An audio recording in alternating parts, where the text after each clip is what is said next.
The topic is preferential option for the poor. So as we've spoken of poverty, real poverty as a true evil, something God does not want, and spiritual poverty in the sense of a readiness to do God's will. And the third type of poverty, solidarity with the poor, voluntary poverty, which is also a protest against the conditions under which they suffer, assuming their cause. Part of that is this preferential option for the poor. The preferential denies exclusivity. God is communion. God is relationship. God reaches out and longs to reach out to everyone. He's enrolled us in the task of evangelization to be those who, with our words and deeds, constantly reach out to include those who have been excluded.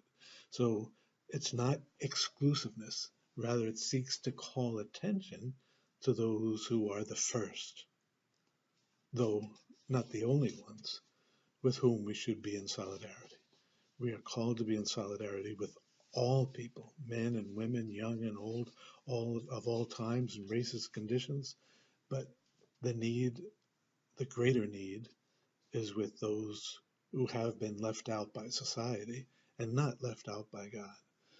We know that we're called to be witnesses to the universality of God's love and God's predilection for those on the lowest rung of the ladder of history, those who have been looked down upon, those who have been excluded, those who have been discarded, those who have been left out. The commitment to the poor, preferential, is not optional in the sense that a Christian is free to make or not make this option or commitment. The commitment to the poor, just as the love we owe to all human beings without exception, is not optional. It's who we are called to be.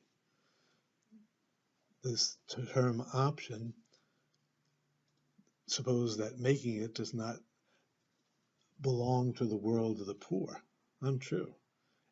All human beings are called to opt for the poor.